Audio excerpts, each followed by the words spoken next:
I would say it took me 30 years to find my voice as a Black woman. 30 years.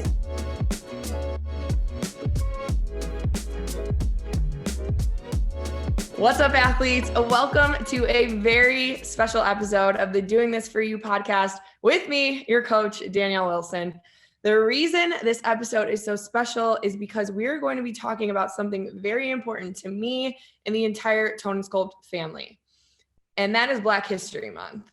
This is the first of 4 episodes dedicated to this important occasion. So let's get right into it. This is my fun fact, guys. This is my very first podcast recording ever. And I'm a little nervous, so bear with me. But, I always say you got to use that nervous energy. That nervous energy is a good thing. It's a signal of growth. It is a sign that you are about to step outside your comfort zone and do something different. So that's what we're doing right here. We're growing, we're doing something different, and we're going to learn as we go. So today I have a very special guest with me on this first podcast.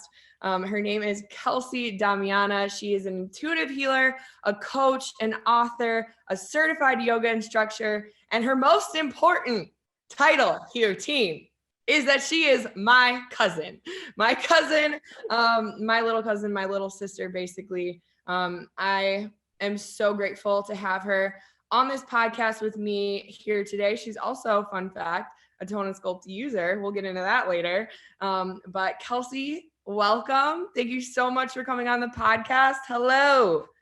Hi. Thank you for having me. I'm really happy to be here. You're so welcome. I couldn't imagine doing my first podcast with anyone besides family. And that is why I'm so grateful. I feel like you, of all people, know me to my core very, very well. So this will be a little bit of an eye-opening, fun experience for all the athletes out there to get to know me and you as well.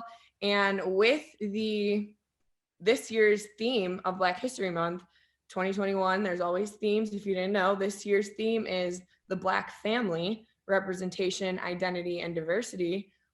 What better else than to have my family on the podcast with me? So once again, thank you so much. How about you introduce yourself to the people, sis? Let them know who you are. I want this to be fun, conversational, and I want you guys to really just be able to feel a real talk between 2 Black women, 2 family members, 2 cousins, and we're just going to give you a look inside of what that looks like for us. So Kelsey, give us a little intro, sis. All right. Well, I am a retired professional basketball player. Oh, I forgot that. Yeah. I left that out.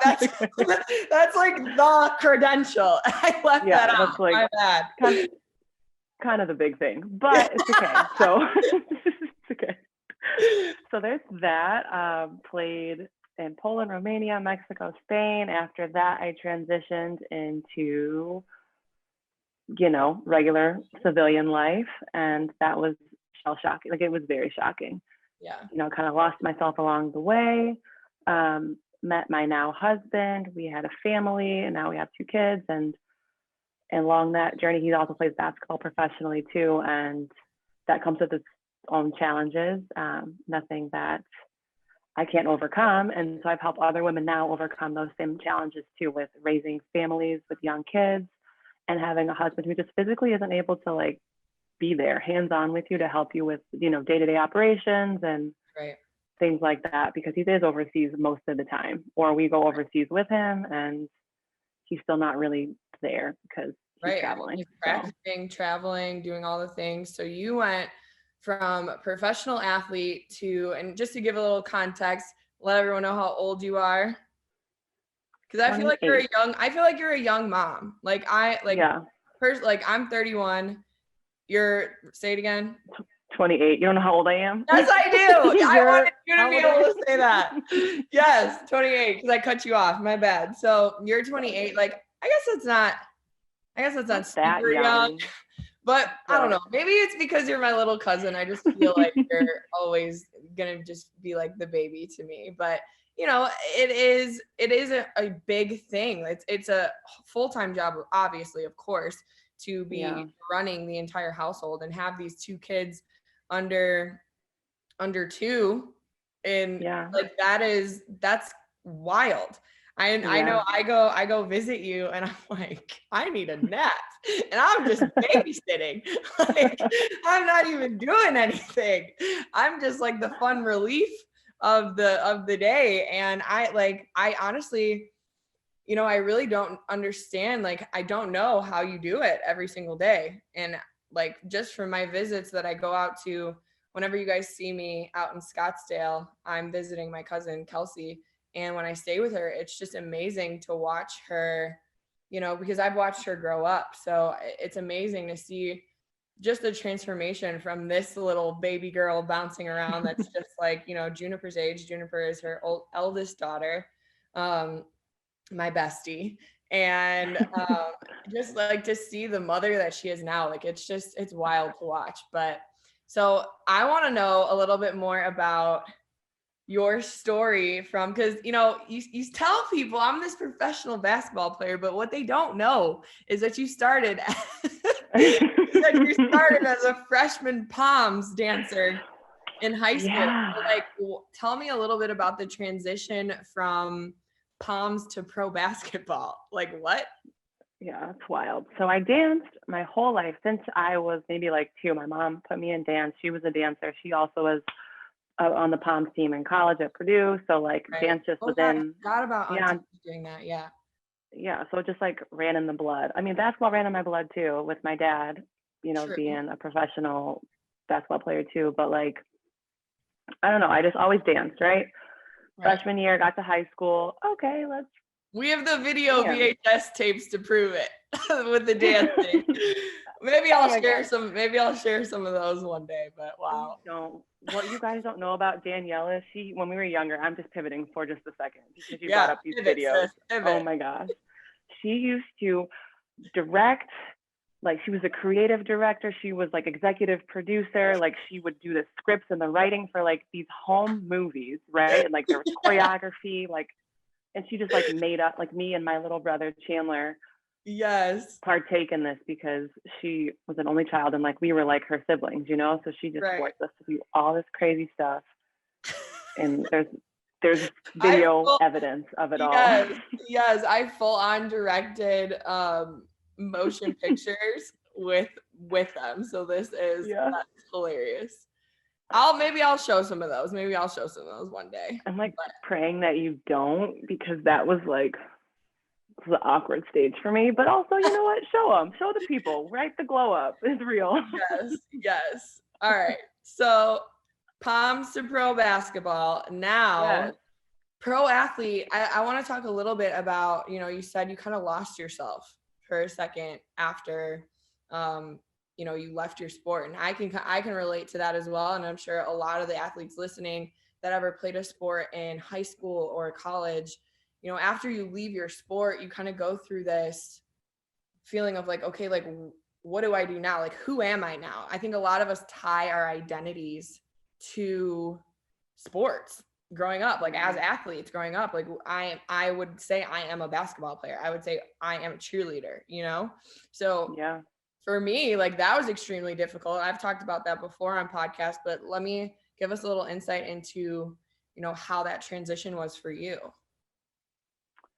Yeah. So it was a rough one, because my journey to get to a professional level, to play at that level, it wasn't easy either. Like I was not this young, talented star that just from the jump was just like, oh, she's going places. No, I was that awkward, uncoordinated, tall, lanky, clumsy girl, right, in high school. When I transitioned from Poms to basketball, like I tried out my sophomore year and made varsity, but like it wasn't off of talent. It was more so off of like potential. Right. Like, oh, she's 5'10". Oh, she's 5'10". Okay, we can like work with this. Oh, okay, like, like she comes from an athletic family, like we can work with this, like, oh, maybe people were saying, okay, like her dad's Cliff Livingston, like he played for the Bulls, like it runs in the blood, it's in the genes, like let's kind of mold and shape this. So a lot of my high school path was like based off of potential.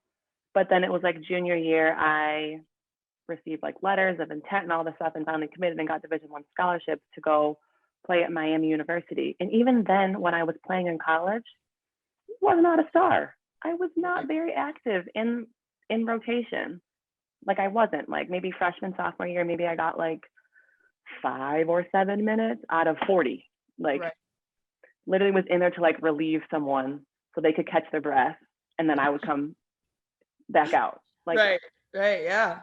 that was my role for like the first like 2 years of playing in college. And then junior year, like they started to see more potential in me. They're like, okay, we can use you a little bit more. But even my senior year still didn't stick out or like stand out. Like maybe I played like 20 minutes, which still is not a lot of time on 40-minute games. So transitioning to college or to professional, like again, I like had a solid senior year, but it wasn't anything like, oh, this girl's going places. It still was like easily you could end your career here and like go on to corporate America.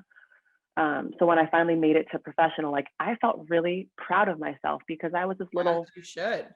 like, not even like ugly duckling, but you know, like the little, like I said, the awkward, lanky, like uncoordinated little girl who made it to professional level. That, I mean, that's incredible. I think you were like, it wasn't handed to you. It wasn't given to you. Like you had to really, truly work so hard to get there. And I think that in itself is super inspirational. Like, you know, a lot of people would look at me and be like, oh, she's athletic. Like it's easy for like, no, we have to work to get to where we are and to accomplish things like that and to be where we are today. So like that, I mean, that's crazy. And you should be so proud of yourself.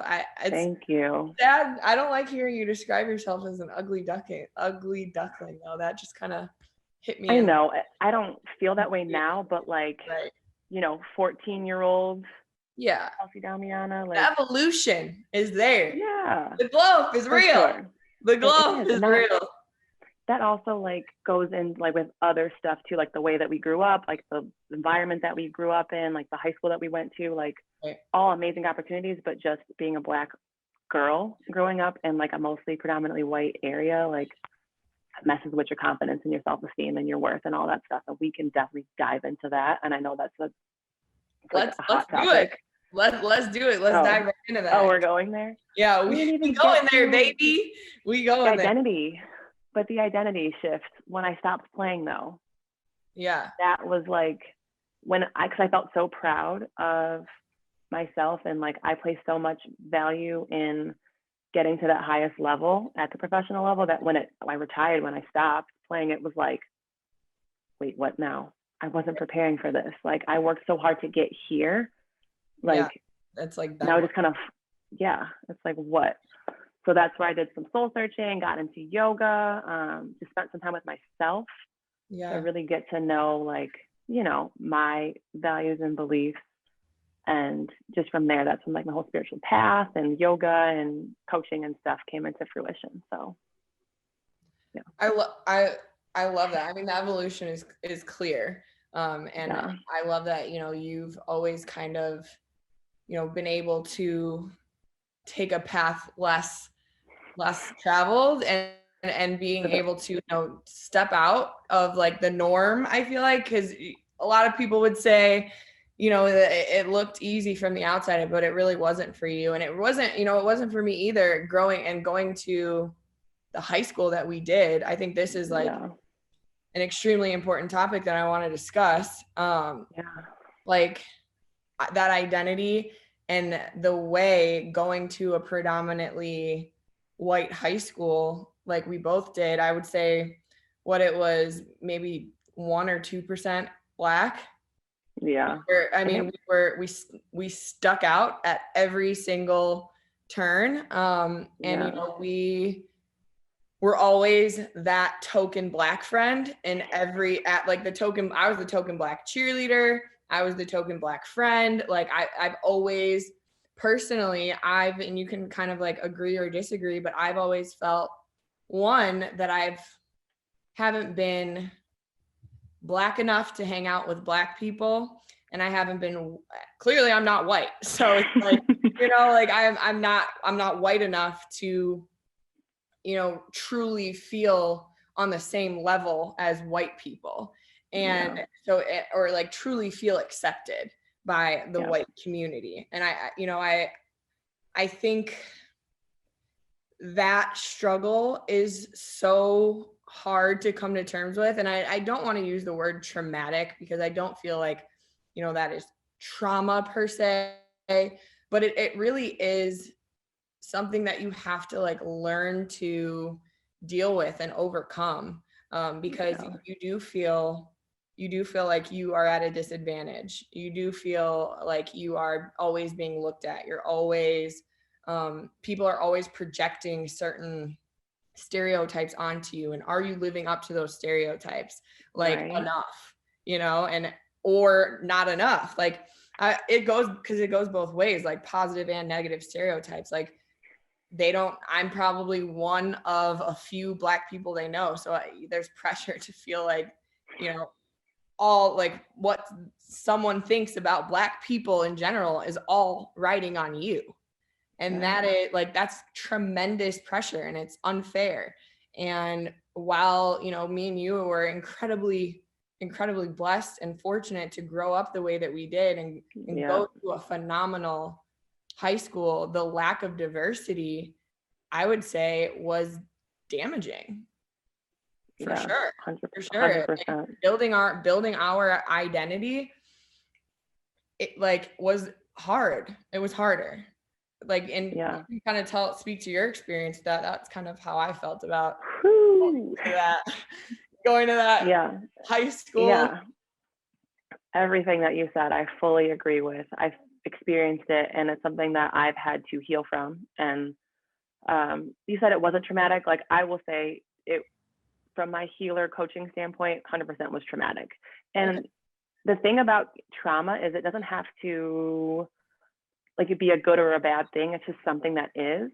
And from something that is, it's like, what are you going to do with it? What are you going to do about this information? All trauma is just information, right? When you get triggered, when I, you know, if someone says something to me and it puts me back in that place or whatever it is, it's like, okay, what are you going to do about it? Right? Like, I'm fully aware that I'm triggered and like put back into that like 14-year-old, you know, me. But it's like, yeah, like if someone says something mean to me, you know, in my comments on Instagram or like whatever, if I see, you know, Junior, from my 2-year-old getting treated a certain way or whatever it is, and I immediately like get my mama bear like instinct, like, you know, and I want to just like, I really tense up, like it gets in my throat, it gets in my shoulders, like that's where I feel it. But I have to just check myself and like, okay, what are you gonna do about this? And so that's why I love talking about this, because we bring more awareness to it.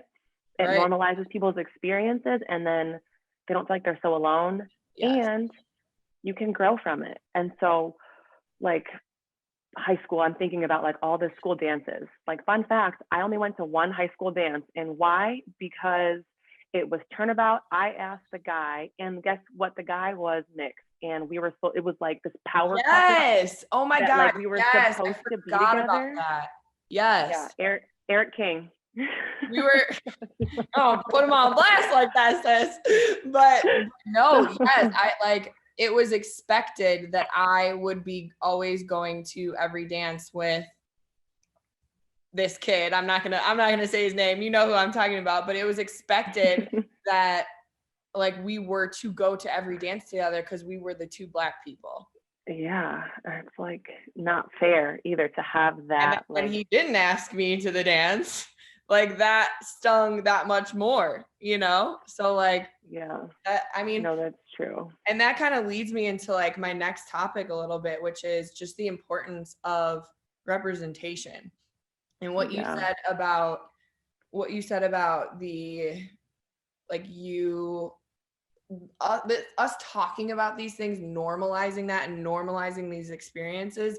That's why it's so important to have these conversations and give this platform to Black voices, so other Black girls don't feel so alone and don't feel like, you know, it is all on them to carry everything. And also it's important that representation is so important because, you know, you might not think that certain things are possible for you if you don't see someone that looks like you coming before you. And so for me as like a fitness trainer, I hate the word influencer, so I never describe myself as that. As a trainer that, like, you know, with a presence on Instagram and social media, it is so important for me to continue to show up no matter how I'm feeling, good, bad, whatever it is. It's important for me to be able to show my range of emotions too. That's a whole nother topic, trying to make sure you're not the angry Black woman in a situation, but being able to show up and authentically, as I am authentically, to be able to show Black women, Black girls that we deserve this space too, and we belong here, and it's possible for us too. Something that my mom actually said to me once that has stuck with me. I wonder if Aunt Denise kind of said the same thing to you, kind of moving along into the role of just like the Black mother. But my mom always told me, like, you are going to have to work twice as hard for half the recognition, and you're going to have to work twice as hard for half the acknowledgement and half the respect. And that's something that I've always carried with me. And like, it's an unfortunate truth. I hate even like having to like address that and say that out loud, but I mean, like, that's just facts. And I think that really speaks to my work ethic, and it speaks to my consistency. And I think it speaks to your ability to, like, the way you never quit, the way you were like overlooked at some points, and, you know, the like way people were like, oh, let's give her the benefit of the doubt, like wasn't really the star player, but you never quit. You never quit, you kept working. You got to that professional level really against all odds. So like, and I killed at the professional level too, just to put that there. I finally did catch up to my potential, but because, like you said, the work ethic, right? Like you work twice as hard. Clearly you don't just like get put on a professional team. You clearly, the work caught up or paid off, we'll say. There you go. Yeah, no, but definitely, you do have to work twice as hard. You can even like take that and look at actresses, you know, that are Black, and you just look at the roles that they play, or like the salary gap and just anything like that. It's prevalent across all boards. Being a Black woman, not that it's a disadvantage, but like it's going to take a lot more. I mean, low-key kind of is a disadvantage. It is and it isn't, because we're so phenomenal and we're so strong, and like we're such like a rare divine, I love that word, divine, but like we are divine, feminine beings. And I think once we really harness our power and act like it and rise up despite all of the BS and the extra work and the challenges that come in your way, like, got to keep climbing. You have to keep going. You'll rise to the top, like you will. Yeah. So let's kind of like, I'm curious, because you are, right, like, so you are a mother of two. And this is something I can't really, you know, speak to yet. One day, not yet though. How would you define the role of, you know, the Black mother today? Because unfortunately, like, the roles are different. The role of a Black mother is different. There is more of a constant fear. There is I don't even know how to explain it, but my mom, like, and I'll let you explain it from your perspective, but all I can kind of speak from is how my mom protected me always. I ran into bunches of different, you know, prejudicial situations growing up in schools and my junior high school. And I just remember my mom always saying, as long as you are in the right, as long as you tell the truth, as long as you are honest, I will go to war for you, and I will not back down. And she fought for me. She had to fight for me in certain instances where I was being discriminated against in school. And like, that's just not something a white mom has to worry about as much as a Black mother would.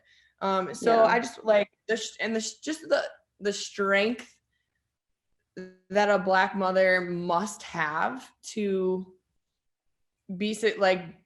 be really just to be and exist. Like, what does the role of that Black mother look like for you, having two Black children, raising them, two black girls. Let's speak to that. Yeah, it's eye-opening. I realize like every single day I get deeper into motherhood, every single day that, passes, it hits me and it sinks in a little bit deeper that like motherhood, being a Black mother, it's super important. Like, it is an integral piece to everything. Like, the importance of a Black mother and like her presence, how much she's involved with, raising her kids, the values that she instills, all of that. Confidence she has to instill. Not even instill, but also embody. Because if I don't embody this, how on earth are my girls going to be able to act and walk and be comfortable and confident in their skin? Like, yes. I'm so fortunate. And like, I constantly, like, I just reevaluate and just like reflect on growing up and having my mom as my mom, because like, I'm like, yo, you're phenomenal, mom. Like, you are amazing. And like, I look at your mom too, like, just how she parented a little bit different than like how my mom did, but still like in that same realm. You know what I'm saying? Like, the love, able to experience that yeah, from your mom too, and my mom and Aunt Val and me mommy. Like, that's my grandma. Like, me mommy is our grandma, for everyone wondering. But I mean, yes, there were a little bit of different parenting styles, but I think that just comes from, you having siblings and me being that only child. But also, the one thing that never wavered was the love, the respect, and the just like instilling of values, like instilling of like making sure that we are good people first before anything else. And that is something that, we can never take for granted. We were incredibly, incredibly blessed. But I love what you said, like, it forces you to embody that confidence that you are trying to instill in your like young Black daughters. And if like some of you guys don't know, but like if you haven't seen this on my story, when I go visit Kelsey, I will say my affirmations with Jennifer. And that is, that's just as much of a reminder when I say, like, I have her say, I'm beautiful. Actually, I don't have her say I'm beautiful. I have her say I'm loved. My voice matters. I'm confident. I'm confident. That's my favorite one that she says. I am confident. But no, I have her say affirmations that don't have anything to do with her looks. I have her say affirmations that, are more values. And, those are in turn reminders to my own self. So I love that. I'm telling you. Yeah. And just your level of consciousness, I peeped it from the very first time that you did that. And I probably cried my eyes out later that night. I don't think I told you that, but it's just like, it warmed my heart. Just like, one, that you love my babies so much. Make me cry on my first podcast. I know. Don't make me cry on my first podcast, sis. Lighten it up. But then, just like the things that you were saying, though, that's also just, it's funny because we were in so much alignment, because those are the things that I tell her all the time. I compliment her on like her personality, or like the values, or like, oh, I'm proud of you for finding a way to get it done, or I'm proud of you for figuring it out, or, you didn't quit and you kept going and look what happened, or you got up again after you fell. Like, those are the compliments, and those are like the encouragements and things that I give her. And just to hear you and like see you guys doing that together, it was really powerful, and it was so beautiful. And you are going to be such a great mother. Whoever that baby is going to be great. I can't even imagine or like think about that right now. I know, but definitely like that makes me feel good, because Yeah, it does. I definitely go into those baby situations not knowing jack about anything. Okay. I have no idea what's going on. I just try to, instill that confidence. And I think that, Yeah. I think that's something that Black girls don't get enough of. Yep.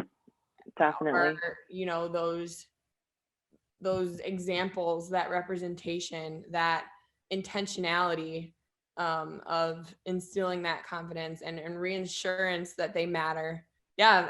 Like their voice matters, that they're powerful, that they are not a second-class citizen. I will tell you about the voice matters. That one got me too, because I remember I used to just put my head down, not want to be seen. My posture is still something I'm working on, because I just like to slump and just not be noticed, because being tall, being Black, being a woman, like it's just, you stand out, right? So like I learned to shrink myself from a very young age, right? People please, just do as you're told, don't rock the boat. Even if something's wrong, just, not like if something's wrong, but like if someone's saying something to you that's not right, you just take it, right? Yeah. So like the amount of times I got called the N word, I hate that word, right? Like, and I don't really like the word hate either, but like that's how much I dislike that word so much. I don't use that word. I don't. Right. Me either. Because I was called that so many times growing up, and I don't even know if I told anybody really either, because again, I just learned from an early age, if you just take it and don't rock the boat and just silence and, don't use your voice, everything kind of just like stays okay. It stays okay. It makes the people saying that to you more comfortable, but right. you have to deal with all of that internally. Exactly. So like I used to just like sacrifice myself and compromise myself for the comfort of other people, for white people, right? To make them feel comfortable, instead and like shrinking myself so that I wouldn't be, again, like that angry Black woman. I saw that as a young age, that stereotype, or to be, no one wants, like when you're young and like in middle school or whatever, in elementary school, like you want to have friends, right? Yeah, you want friends. Popular. So if you say this stuff, or if you, clap back, or if you tell somebody, or like, tattletale on the person that said that, no one's going to want to hang out with you. Right. And that just like, it was a whole thing. And so I say all that to say thank you for telling Juniper, my 2-year-old, that her voice matters, because I tell her that all the time, and I will always listen to her, always, and teach her how to respond in those situations. Because that's something that was a misstep for me. Me too. And I'm sure, I know that my mom, she talked about it and like we were aware of it, but it almost was like, but what do we do? Like, it wasn't kind of like laid out like the different paths, like, okay, you could do this, and then like this most likely will happen, or like, here's what you can say when someone calls you this. Like, I didn't feel confident to like speak up. And again, that's like partially of like just like how I am as a person, but partially also just from the environment that we grew up in. And so I'm making sure that when she gets of school age, I'm just going to teach her, if someone's mean to you, like, and it's all from love and from a place of just of love, right? And like higher consciousness, really. I'm not trying to hurt anyone's feelings by, you don't call them, and after that, like, no, I'm not saying like clap back at them, but just speak up, tell them it's not right, and feel comfortable and confident saying that what they're saying is mean or hurtful. Feel confident defending yourself, standing up for yourself. I think it's so interesting, because like we are obviously two different people, but I can relate to that experience of not being able to feel confident standing up for myself as a Black person. And I would say I never, this is,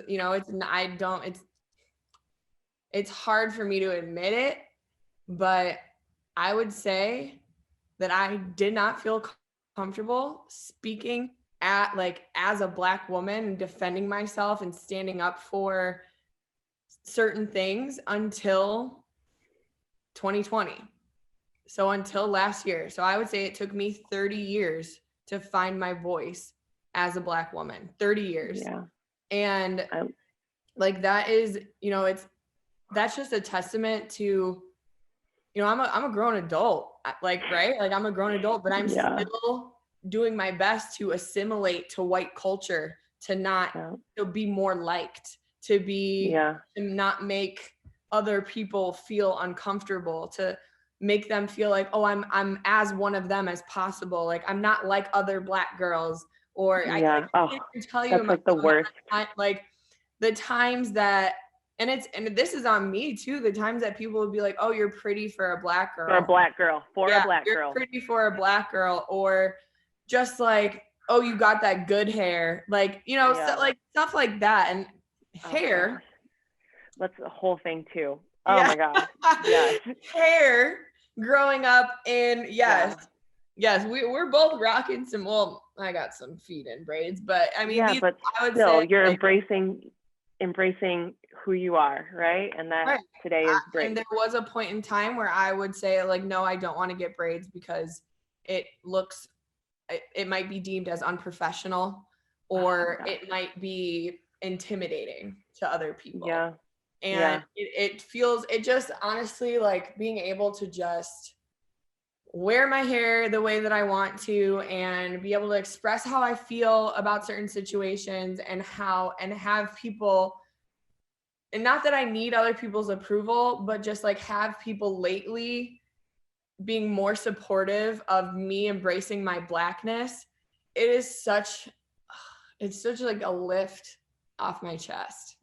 Yeah, because you were carrying that burden for so long, carrying that weight for so long, that it's good to finally get to that point where you are comfortable and you have done the work, right? And you've addressed all these things and you're able to transmute that energy, right? And you have this platform, which is massive. So by you speaking your truth, using your voice, embodying this confidence that we all talked about, like, you don't know the ripple. I mean, maybe you do know, but I don't think that you realize. And I always tell you this all the time. The ripple that you create is massive, Danny Wilson. Like, massive. She calls me Danny Wilson, everybody.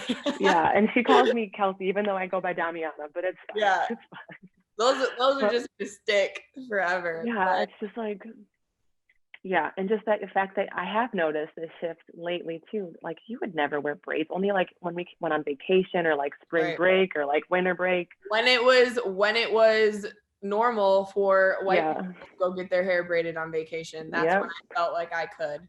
Right, I went to Jamaica for spring break and come back with cornrows and whatever they're calling. We're not even going to talk about the appropriation of that, but no, I mean, big shifts, big weights. I'm so proud of you. I'm so proud of you. Oh my God.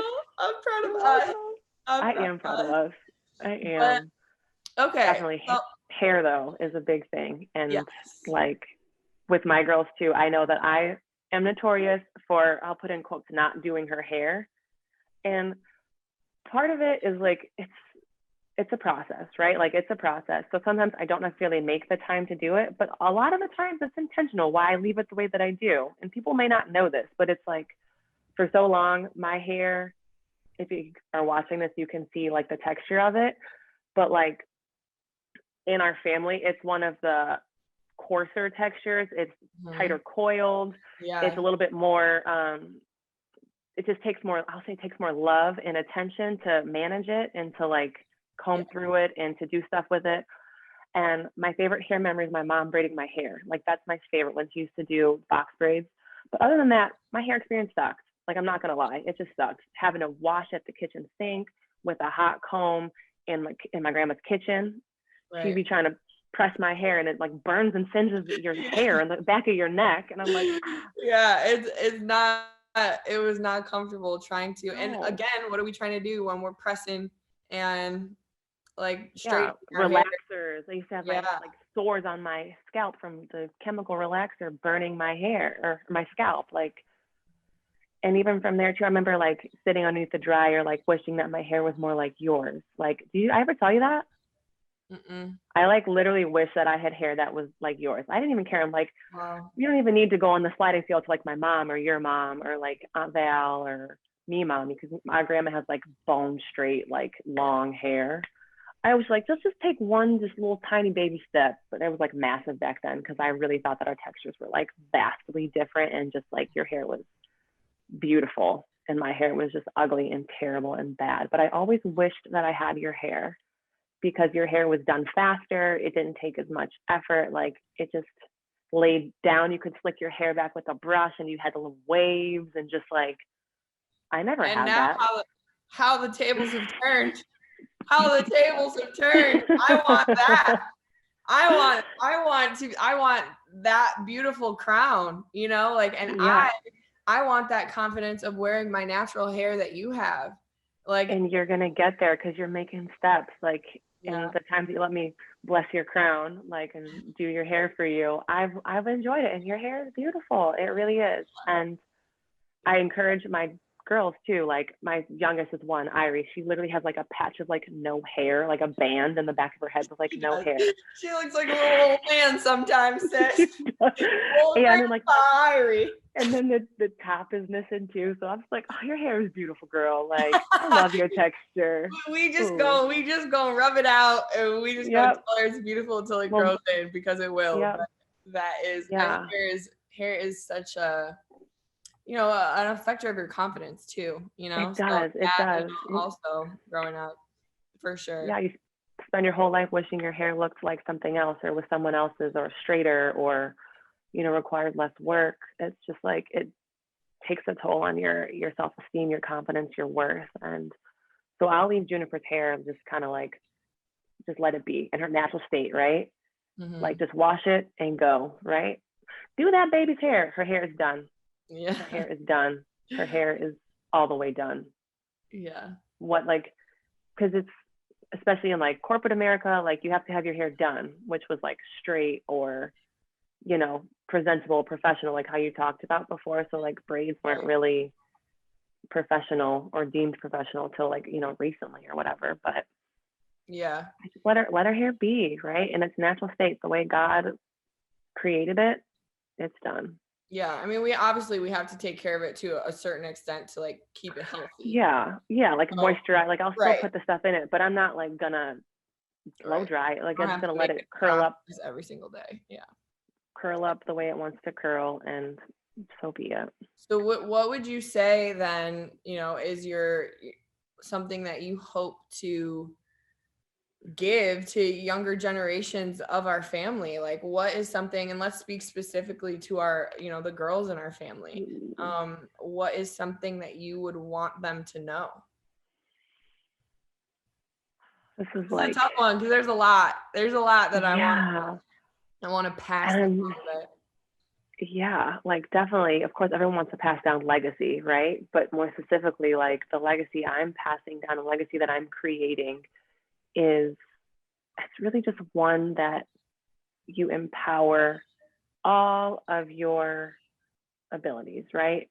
All of your strengths, your less than ideal qualities about yourself, but you still love them. Like, learning how to genuinely and fully love yourself unconditionally. Like, that's what I want to pass down to generations. Yes, like, unconditional love for yourself, because when you are able to love yourself unconditionally, you're able to love other people unconditionally, and you're able to treat others with love. And like, my mom always tells me that love is the most unlimited resource. And like, me and my little brother, we were like laughing about it when she said a speech, and like, we were in the audience. Like, I tell my kids all the time, love is the most unconditional resource, or most unlimited resource.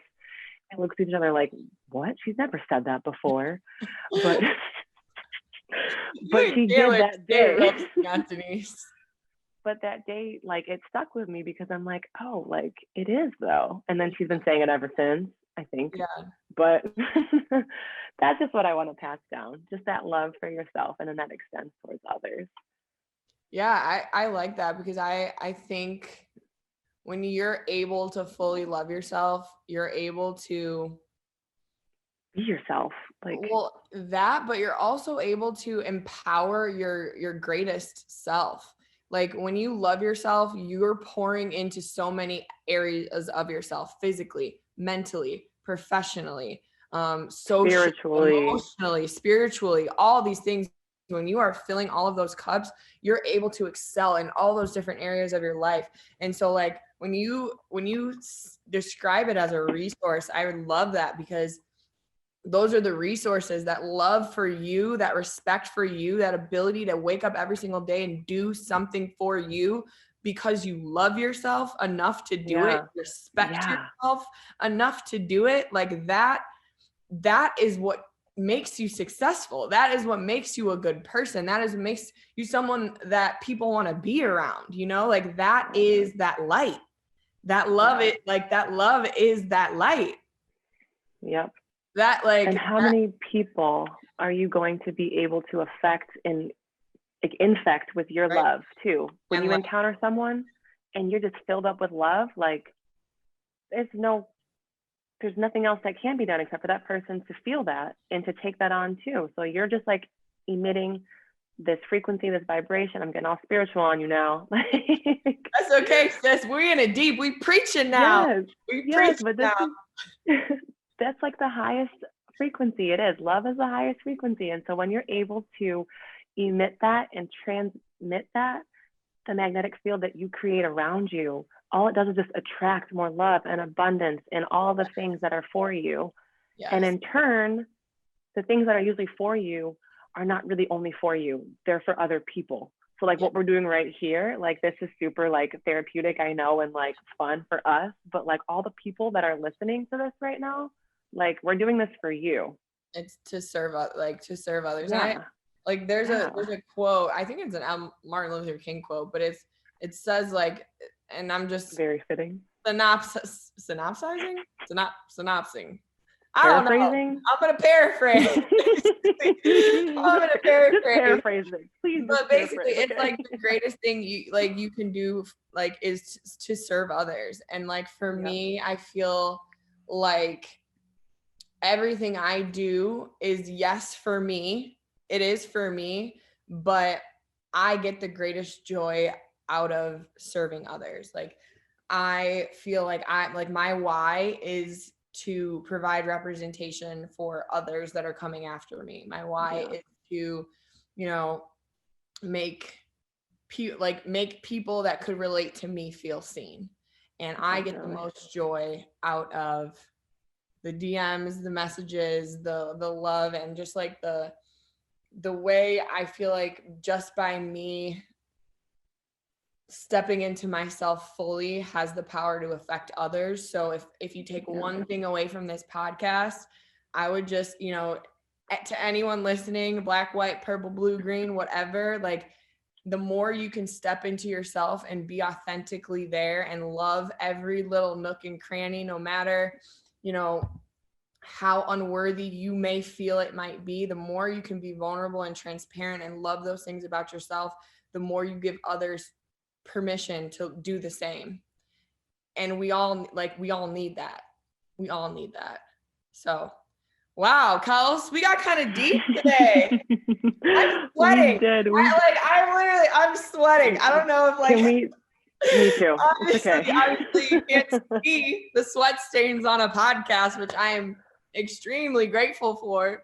But wow, this has been so eye-opening and so amazing. I think just to be able to have these real conversations with you, Kelsey, like my family, my blood, I would encourage, because I learned things that I didn't know how you felt. And I also was, kind of reassured that I wasn't the only one in some of the ways that I was feeling. So I would 100% encourage, especially, this month, Black women, sit down with your family and have these conversations and just share these experiences.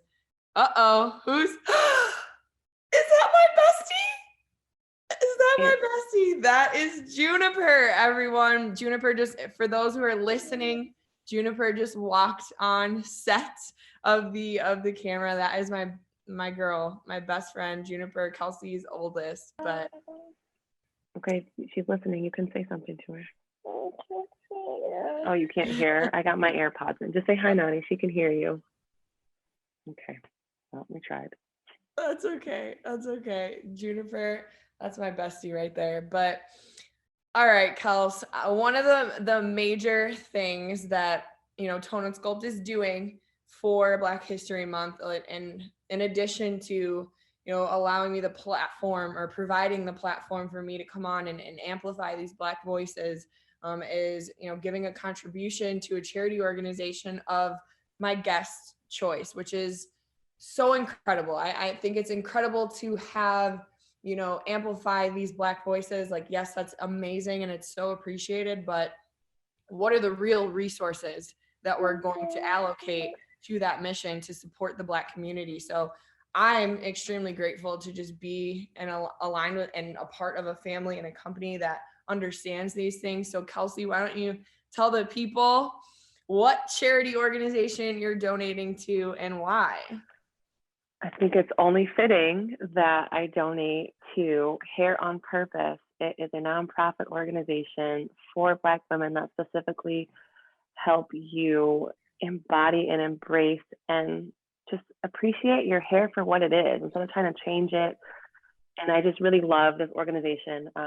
They really help with, confidence and self-worth, like all the stuff that we've been talking about today. Like, it's just in alignment with who I am and what I value. And I'm just excited because they have a bunch of different offerings and programs. They have different hair workshops, and they have resources for all types of hair, whether it is relaxed, which is nothing wrong with relaxing your hair if that's what you choose. Yeah. For natural hair, protective styles, scalp treatment, which we might need to get some resources for that. But I'm just excited, and I'm really grateful that Tone and Sculpt is donating, on my behalf and on our, my choice. And I'm excited for this organization to continue to do the work that they're doing in the community and really amplify and empower Black girls and Black women all over the world through their hair. Through their hair. Love it. Through that crown, baby. Yes. Well, Kelsey, this has been so fun. I'm admittedly very nervous to come on here. I've never had this type of or done this type of format before, but I think I love podcasts so much because it gives you the space and the time to, see where the conversation takes you and just talk and be open and be real and just go with the flow. So I appreciate you for being my very first podcast guest. I will never, ever forget this. I'm so grateful. You are an inspiration in my life. You're an incredible mom, phenomenal athlete. And I only hope that I can continue to be just like a good, positive representation for the girls. So no, I appreciate you. Thank you so much for inviting me on here. For real, I'm just grateful for you, and you have helped me continue my journey as an athlete, even post-retirement, like through, your at-home hit challenge that we had before, and then now through Tone and Sculpt, the app. Like, I use it probably 5 or 6 days a week, and I'm following a program, and I could not be more excited because I'm back in the gym, lifting heavy, moving some weight, and you are definitely a part of my journey forever. So, obviously because you're my cousin, but can't get rid of me, sis. I'm here to stay. But all right, guys. Juniper's trying to do the outro for me, but thank you guys so much for listening to this podcast. I appreciate every listen. I appreciate all of your time. Thank you so much for being here, for listening to this important conversation. Let's take these conversations offline, take them home, bring them to your inner circle. I want you guys to remember to go be great today. Don't you dare settle. And remember that you're always, always, always doing this for you. Stay tuned for our next podcast coming up next week. See you guys soon.